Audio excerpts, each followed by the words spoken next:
بسم الله الرحمن الرحيم ياسين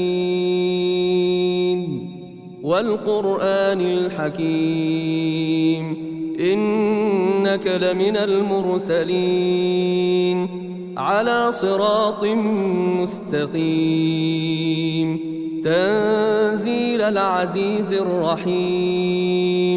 لتنذر قوما ما أنذر آباؤهم فهم غافلون لقد حق القول على أكثرهم فهم لا يؤمنون إنا جعلنا في أعناقهم أغلالا فهي إلى الأذقان فهم مقمحون وجعلنا من بين أيديهم سدا ومن خلفهم سدا فأغشيناهم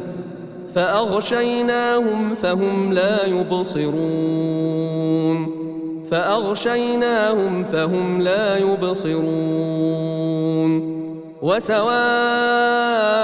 عليهم أأنذرتهم أم لم تنذرهم لا يؤمنون إنما تنذر من اتبع الذكر وخشي الرحمن بالغيب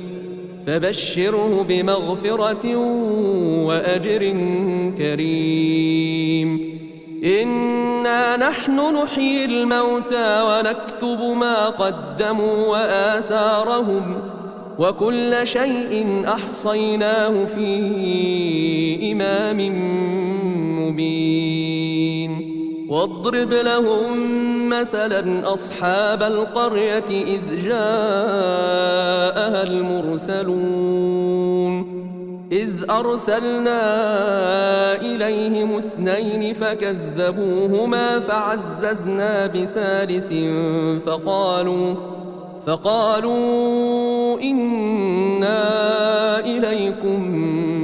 مرسلون قالوا ما أنتم إلا بشر مثلنا وما أنزل الرحمن من شيء إن أنتم إلا تكذبون قالوا ربنا يعلم إنا إليكم لمرسلون وما علينا إلا البلاغ المبين قالوا إنا تطيرنا بكم لئن لم تنتهوا لنرجمنكم وليمسنكم منا عذاب أليم قالوا طائركم معكم أئن ذكرتم بل أنتم قوم مسرفون وجاء من أقصى المدينة رجل يسعى قال يا قوم اتبعوا المرسلين اتبعوا من لا يسألكم أجرا وهم مهتدون وما لي لا أعبد الذي فطرني وإليه ترجعون أأتخذ من دونه آلهة إن يردني الرحمن بضر لا تغن عني شفاعتهم شيئا ولا ينقذون إني إذا لفي ضلال مبين إني آمنت بربكم فاسمعون قيل ادخل الجنة قال يا ليت قومي يعلمون بما غفر لي ربي وجعلني من المكرمين وما أنزلنا على قومه من بعده من جند من السماء وما كنا منزلين إن كانت إلا صيحة واحدة فإذا هم خامدون يا حسرة على العباد ما يأتيهم من رسول إلا كانوا به يستهزئون ألم يروا كم أهلكنا قبلهم من القرون أنهم إليهم لا يرجعون وإن كل لما جميع لدينا محضرون وآية لهم الأرض الميتة أحييناها وأخرجنا منها حبا فمنه يأكلون وجعلنا فيها جنات من نخيل وأعناب وفجرنا فيها من العيون ليأكلوا من ثمره وما عملته أيديهم أفلا يشكرون سبحان الذي خلق الأزواج كلها مما تنبت الأرض ومن أنفسهم ومما لا يعلمون وآية لهم الليل نسلخ منه النهار فإذا هم مظلمون والشمس تجري لمستقر لها ذلك تقدير العزيز العليم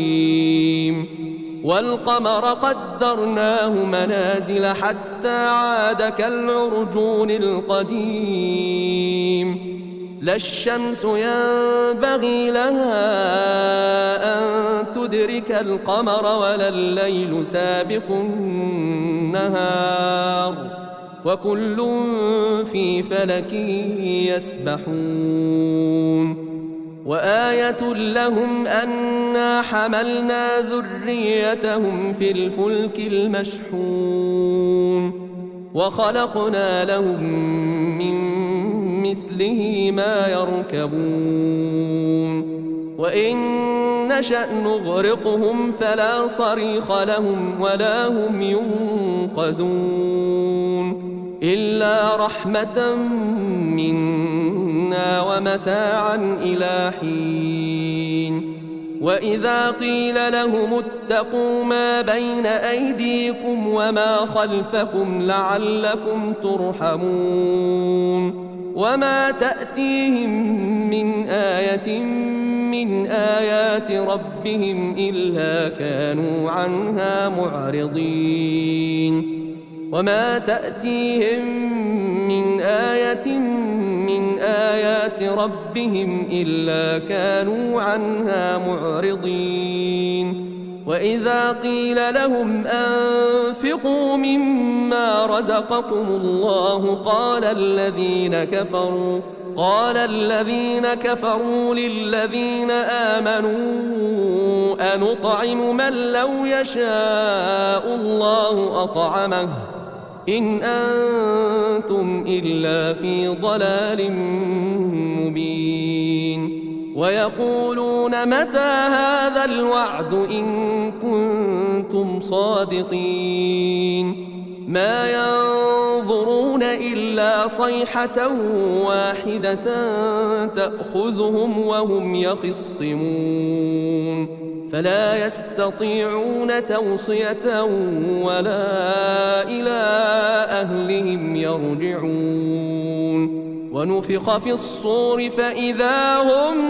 من الأجداث إلى ربهم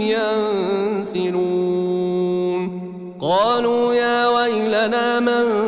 بعثنا من مرقدنا هذا ما وعد الرحمن وصدق المرسلون إن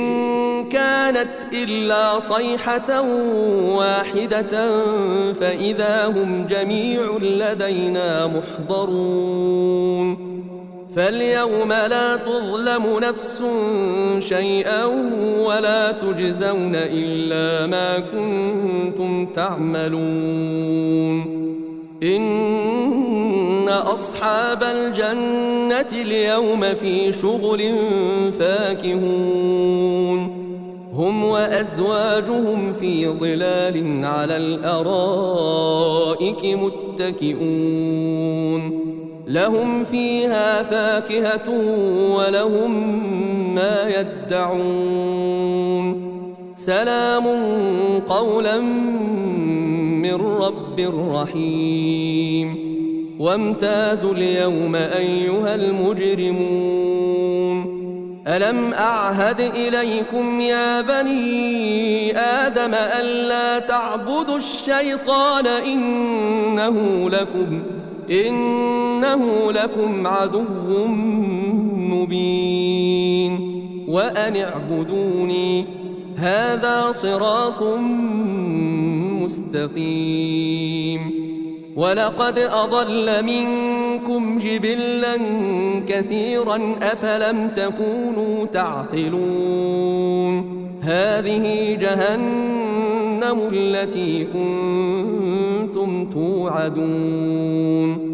اصلوها اليوم بما كنتم تكفرون اليوم نختم على أفواههم وتكلمنا أيديهم وتشهد أرجلهم بما كانوا يكسبون ولو نشاء لطمسنا على أعينهم فاستبقوا الصراط فأنى يبصرون ولو نشاء لمسخناهم على مكانتهم فما استطاعوا مضيا ولا يرجعون ومن نعمره ننكسه في الخلق أفلا يعقلون وما علمناه الشعر وما ينبغي له إن هو إلا ذكر وقرآن مبين لينذر من كان حيا ويحق القول على الكافرين أولم يروا أنا خلقنا لهم مما عملت أيدينا أنعاما فهم لها مالكون وذللناها لهم فمنها ركوبهم ومنها يأكلون ولهم فيها منافع ومشارب أفلا يشكرون واتخذوا من دون الله آلهة لعلهم ينصرون لا يستطيعون نصرهم وهم لهم جند محضرون فلا يحزنك قولهم إنا نعلم ما يسرون وما يعلنون أولم ير الإنسان أنا خلقناه من نطفة فإذا هو خصيم مبين وضرب لنا مثلا ونسي خلقه قال من يحيي العظام وهي رميم قل يحييها الذي أنشأها أول مرة وهو بكل خلق عليم الذي جعل لكم من الشجر الأخضر نارا فإذا أنتم منه توقدون أوليس الذي خلق السماوات والأرض بقادر على أن يخلق مثلهم بلى وهو الخلاق العليم إنما أمره إذا أراد شيئا أن يقول له كن فيكون فسبحان الذي بيده ملكوت كل شيء وإليه ترجعون.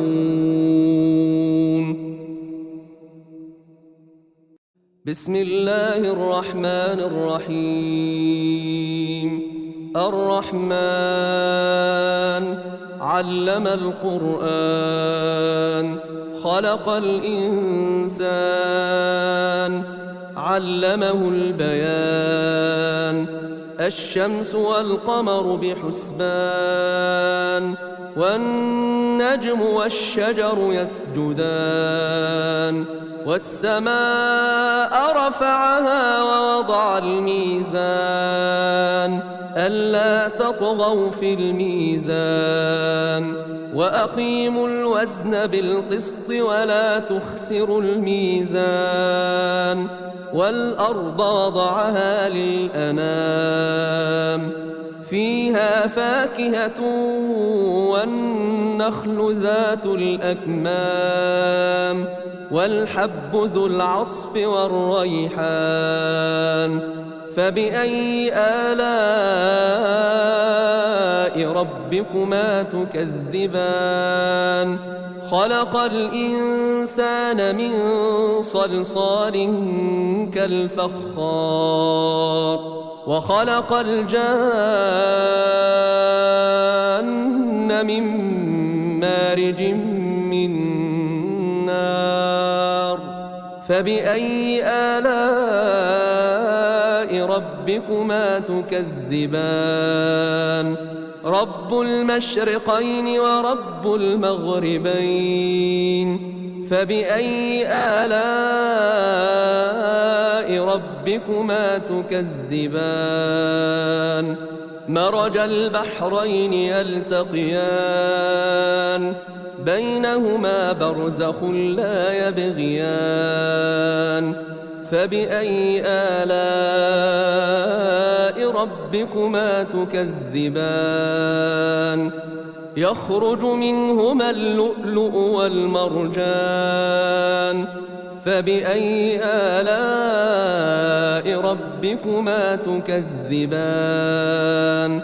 وله الجوار المنشآت في البحر كالأعلام فبأي آلاء ربكما تكذبان كل من عليها فان ويبقى وجه ربك ذو الجلال والإكرام فبأي آلاء ربكما تكذبان يسأله من في السماوات والأرض كل يوم هو في شأن فبأي آلاء ربكما تكذبان سنفرغ لكم أيها الثقلان فبأي آلاء ربكما تكذبان يا معشر الجن والإنس إن استطعتم أن تنفذوا من أقطار السماوات والأرض فانفذوا لا تنفذون إلا بسلطان فبأي آلاء ربكما تكذبان يرسل عليكما شواظ من نار ونحاس فلا تنتصران فبأي آلاء ربكما تكذبان فإذا انشقت السماء فكانت وردة كالدهان فبأي آلاء ربكما تكذبان فيومئذ لا يسأل عن ذنبه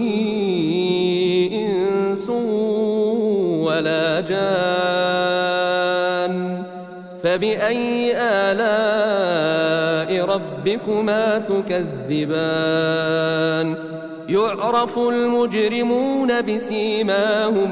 يعرف المجرمون بسيماهم فيؤخذ بالنواصي والأقدام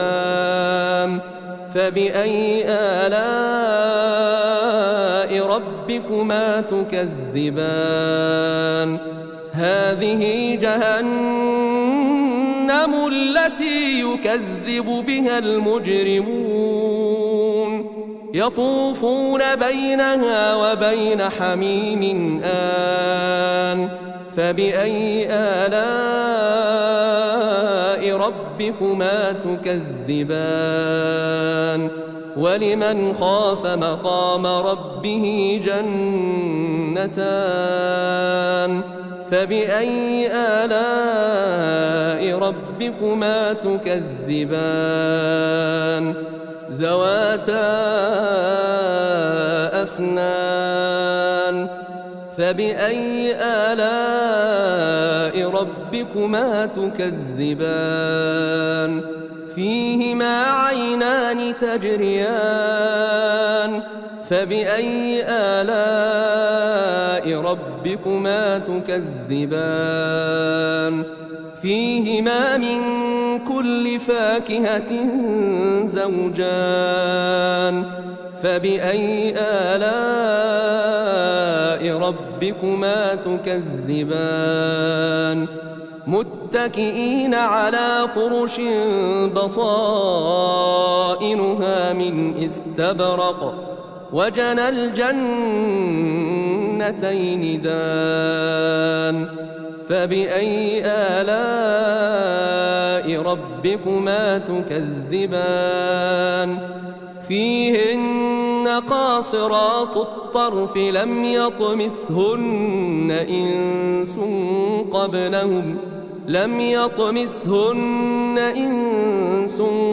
قبلهم ولا جان فبأي آلاء ربكما تكذبان كأنهن الياقوت والمرجان فبأي آلاء ربكما تكذبان هل جزاء الإحسان إلا الإحسان هل جزاء الإحسان إلا الإحسان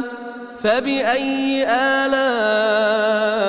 ربكما تكذبان ومن دونهما جنتان فبأي آلاء ربكما تكذبان مدهامتان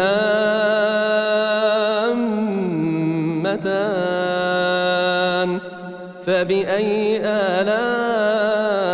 ربكما تكذبان فيهما عينان نضاختان فبأي آلاء ربكما تكذبان فيهما فاكهة ونخل ورمان فبأي آلاء ربكما تكذبان فيهن خيرات حسان فبأي آلاء ربكما تكذبان حور مقصورات في الخيام فبأي آلاء ربكما تكذبان لم يطمثهن إنس قبلهم ولا جان فبأي آلاء ربكما تكذبان متكئين على رفرف خضر وعبقري حسان فبأي آلاء ربكما تكذبان تبارك اسم ربك ذي الجلال والإكرام بسم الله الرحمن الرحيم إذا وقعت الواقعة ليس لوقعتها كاذبة خافضة رافعة إذا رجت الأرض رجا وبست الجبال بسا فكانت هباء منبثا وكنتم أزواجا ثلاثة فأصحاب الميمنة ما أصحاب الميمنة وأصحاب المشأمة ما أصحاب المشأمة والسابقون السابقون أولئك المقربون في جنات النعيم ثلة من الأولين وقليل من الآخرين على سرر موضونة متكئين عليها متقابلين يطوف عليهم ولدان مخلدون بأكواب وأباريق وكأس من معين لا يصدعون عنها ولا ينزفون وفاكهة مما يتخيرون ولحم طير مما يشتهون وحور عين كأمثال اللؤلؤ المكنون جزاء بما كانوا يعملون لا يسمعون فيها لغوا ولا تأثيما إلا قيلا سلاما سلاما وأصحاب اليمين ما أصحاب اليمين في سدر مخضود وطلح منضود وظل ممدود وماء مسكوب وفاكهة كثيرة لا مقطوعة ولا ممنوعة وفرش مرفوعة إنا أنشأناهن إن شاء فجعلناهن أبكارا عربا أترابا لأصحاب اليمين ثلة من الأولين وثلة من الآخرين وأصحاب الشمال ما أصحاب الشمال في سموم وحميم وظل من يحموم لا بارد ولا كريم إنهم كانوا قبل ذلك مترفين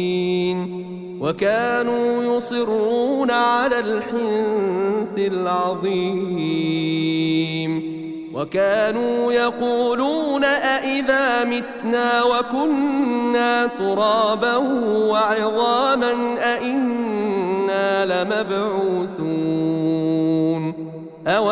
آباؤنا الأولون قل إن الأولين والآخرين لمجموعون إلى ميقات يوم معلوم ثم إنكم أيها الضالون المكذبون لآكلون من شجر من زقوم فمالئون منها البطون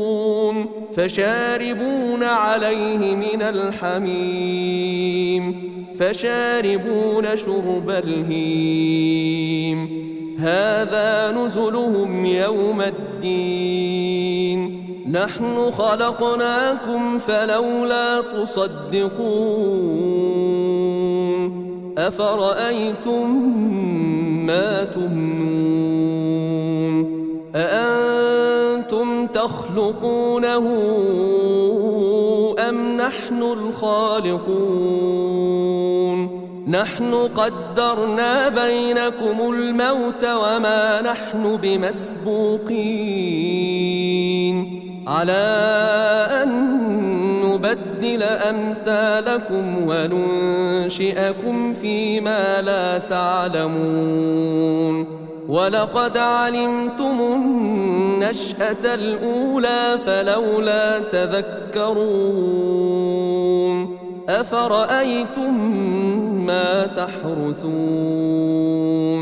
أأنتم تزرعونه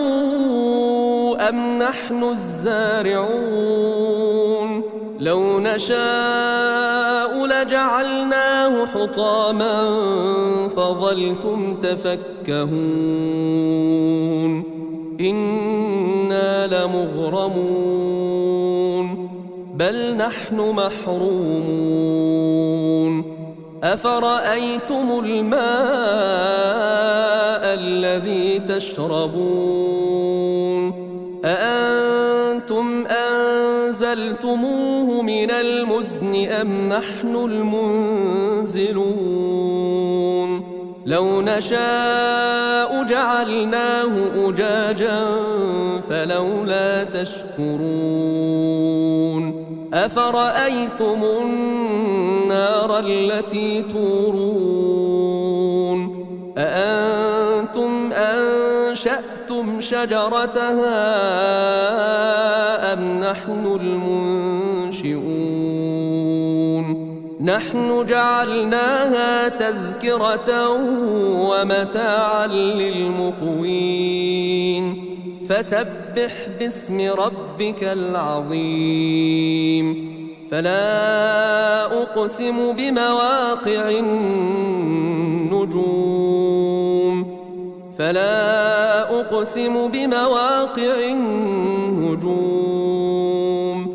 وإنه لقسم لو تعلمون عظيم إنه لقرآن كريم في كتاب مكنون لا يمسه إلا المطهرون تنزيل من رب العالمين أفبهذا الحديث أنتم مدهنون وتجعلون رزقكم أنكم تكذبون فلولا إذا بلغت الحلقوم وأنتم حينئذ تنظرون ونحن أقرب إليه منكم ولكن لا تبصرون فلولا إن كنتم غير مدينين ترجعونها إن كنتم صادقين فأما إن كان من المقربين فروح وريحان وجنة نعيم وأما إن كان من أصحاب اليمين فسلام لك من أصحاب اليمين. وأما إن كان من المكذبين الضالين فنزل من حميم وتصلية جحيم. إن هذا لهو حق اليقين. فسبح باسم ربك العظيم. بسم الله الرحمن الرحيم. تبارك الذي بيده الملك وهو على كل شيء قدير. الذي خلق الموت والحياة ليبلوكم أيكم أحسن عملا وهو العزيز الغفور. الذي خلق 7 سماوات طباقا ما ترى في خلق الرحمن من تفاوت فارجع البصر هل ترى من فطور ثم ارجع البصر كرتين ينقلب إليك البصر خاسئا وهو حسير. ولقد زينا السماء الدنيا بمصابيح وجعلناها رجوما للشياطين وأعتدنا لهم عذاب السعير. وللذين كفروا بربهم عذاب جهنم وبئس المصير. إذا ألقوا فيها سمعوا لها شهيقا وهي تفور تكاد تميز من الغيظ كلما ألقي فيها فوج سألهم تكاد تميز من الغيظ كلما ألقي فيها فوج سألهم خزنتها ألم يأتكم نذير قالوا بلى قد جاءنا نذير فكذبنا وقلنا ما نزل الله من شيء إن أنتم إلا في ضلال كبير. وقالوا لو كنا نسمع أو نعقل ما كنا في أصحاب السعير فاعترفوا بذنبهم فسحقا لأصحاب السعير. إن الذين يخشون ربهم بالغيب لهم مغفرة وأجر كبير. إن الذين يخشون ربهم بالغيب لهم مغفرة وأجر كبير. وأسروا قولكم أو اجهروا به إنه عليم بذات الصدور. ألا يعلم من خلق وهو اللطيف الخبير. ألا يعلم من خلق وهو اللطيف الخبير. هو الذي جعل لكم الأرض ذلولا فامشوا في مناكبها وكلوا من رزقه وإليه النشور. أأمنتم من في السماء أن يخسف بكم الأرض فإذا هي تمور أم أمنتم من في السماء أن يرسل عليكم حاصبا فستعلمون كيف نذير. ولقد كذب الذين من